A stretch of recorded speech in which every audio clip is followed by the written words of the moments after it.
Hello students, this is Raj Yadav and welcome to Chalak study YouTube channel. तो students, आज के इस वीडियो में हम लोग बात करने वाले हैं सामान्य हिंदी पार्ट का, जो कि आपके सिलेबस में दिया हुआ है। ठीक है, तो सामान्य हिंदी का जो सिलेबस है उसके बारे में हम लोग इस वीडियो में चर्चा करने वाले हैं। तो आपका जो एग्ज़ाम होने वाला है अभी, ये सभी तरह के टीचिंग एग्ज़ाम्स के लिए आपके लिए फ़ायदेमंद होंगे। लेकिन अभी जो एग्ज़ाम्स आए हुए हैं EMRS का, वो वाले स्टूडेंट्स इस वीडियो को देख करके ठीक है अपने सिलेबस को समझ सकते हैं। तो यहाँ पर जो आपका एक सब्जेक्ट है सामान्य हिंदी, ठीक है, आपके सिलेबस में, तो उसमें से सामान्य हिंदी के पूरे सिलेबस को कि उसमें कौन कौन से टॉपिक को लिए जाते हैं और किन किन टॉपिक से आपके एग्ज़ाम्स में क्वेश्चन आ सकते हैं, उन सभी के बारे में हम लोग यहाँ पर बहुत शॉर्ट में चर्चा करेंगे। ठीक है, तो चलिए वीडियो को स्टार्ट कर लेते हैं। लेकिन उससे पहले अगर आप लोगों ने इस चैनल को अभी तक सब्सक्राइब नहीं किया है तो सबसे पहले चैनल को सब्सक्राइब जरूर कर लें, क्योंकि इस चैनल पर आपको अपने काम के वीडियोस मिल जाएंगे। ठीक है, तो चलिए ठीक है, वीडियो पसंद आता है तो लाइक और शेयर जरूर कर दीजिएगा। स्टार्ट करते हैं। तो आपको सबसे पहले क्या देखने को मिलेगा, शुरू से स्टार्ट करते हैं। हिंदी में आपको स्वर और व्यंजन, ठीक है, स्वर व्यंजन ये सब देखने को मिलेगा और इससे रिलेटेड प्रश्न आ सकते हैं।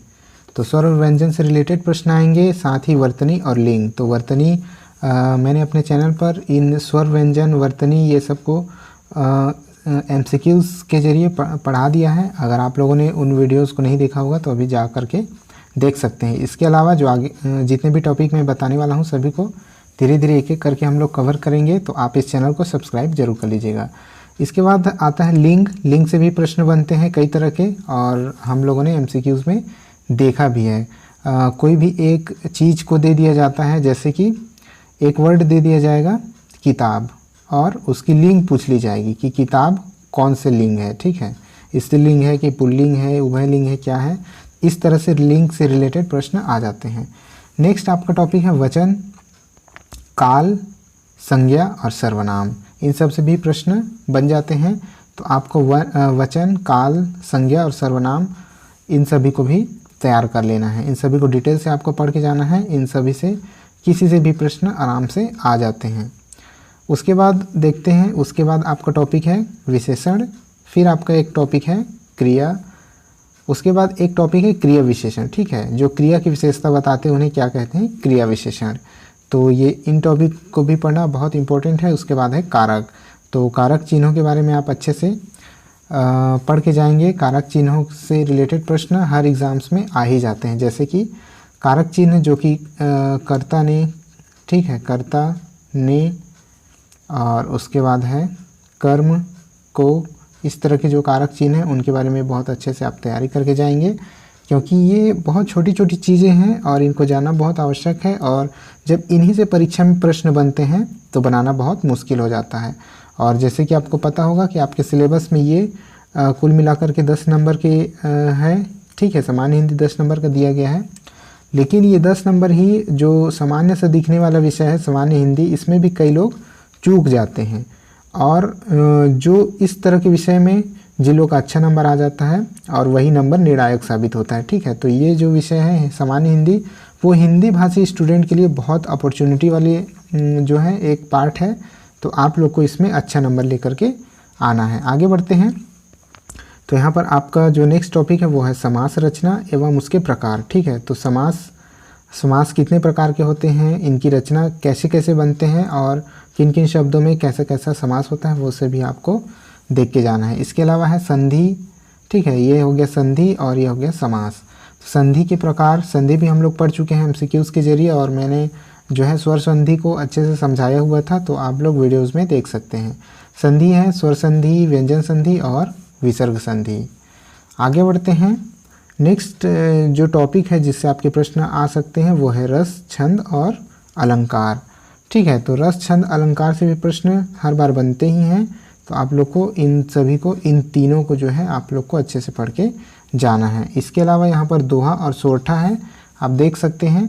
तो ये जो दोहा और सोरठा है ये छंद के अंतर्गत ही आ जाते हैं। तो दोहा, सोरठा, इसके अलावा और भी कई सारे छंद हैं, लेकिन उन सबसे ज़्यादा प्रश्न नहीं आते हैं, इस वजह से मैंने उनको यहाँ मेंशन नहीं किया हुआ है। तो आप जो है दोहा और सोरठा को अच्छे से, इनकी विशेषताओं को अच्छे से कर लीजिएगा।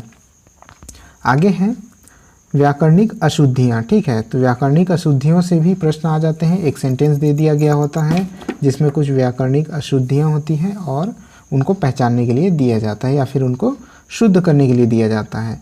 आगे है शब्द रचना, उसके बाद है उपसर्ग एवं प्रत्यय। तो उपसर्ग और प्रत्यय के बारे में भी हम लोग MCQs के जरिए पढ़ चुके हैं। इसके बाद है शब्द प्रकार। शब्द जो है अलग अलग प्रकार के होते हैं, ठीक है। अलग अलग क्राइटेरिया में अलग अलग प्रकार के शब्द होते हैं। जैसे कि यहाँ पर कुछ दिए गए हैं और इनमें से भी प्रश्न आते हैं। जैसे शब्द के प्रकार हैं तत्सम, तद्भव, देशज, विदेशज। इस तरह के जो शब्द के अलग अलग प्रकार हैं उनसे प्रश्न बन जाते हैं। एक शब्द दे दिया जाता है और पूछा जाता है कि वो तत्सम है या तद्भव है या देशज है या विदेशी शब्द हैं। तो विदेशी शब्द ज़्यादातर वे सभी शब्द होते हैं जो अलग अलग देशों से आए हैं। जैसे कि इंग्लिश के कई सारे शब्द हिंदी में वैसे ही यूज़ किए जाते हैं, ठीक है। जैसे कि टेबल, एक शब्द है टेबल, और ये अंग्रेजी का शब्द है लेकिन इसको हिंदी में भी प्रयोग करते हैं सभी लोग जो है। तो इस तरह के शब्द दे दिए जाते हैं और पूछा जाता है कि ये तत्सम है कि तद्भव है कि देशज है या फिर विदेशी है। आगे बढ़ते हैं। आगे आपका टॉपिक है पर्यायवाची, ठीक है। पर्यायवाची से आप परिचित होंगे। इसके अलावा विलोमार्थी है, अनेकार्थी है और, ठीक है। तो ये है पर्यायवाची, विलोम और अनेकार्थी। तो आप पर्यायवाची और अनेकार्थी में जो है कंफ्यूज मत होइएगा। पर्यायवाची वो शब्द होता है जिसको, जैसे एक ही शब्द को किसी दूसरे भी नाम से जाना जाता है, उसको बोलते हैं पर्यायवाची। जैसे कि एक एग्जांपल में देता हूँ। यहाँ पर है एक शब्द बेटा। बेटा को और क्या कहते हैं? तो ये होता है सूत, ठीक है। सूत यानी होता है बेटा, और बेटा और सूत जो है समानार्थी, माफ़ कीजिएगा, पर्यायवाची शब्द हैं। लेकिन अनेकार्थी क्या होता है? अनेकार्थी वे शब्द होते हैं जैसे एक ही शब्द होता है उसके दो मीनिंग होते हैं, दो अलग अलग मीनिंग होते हैं और अलग अलग जगहों पर उनका प्रयोग किया जा सकता है। उन शब्दों को कहते हैं अनेकार्थी।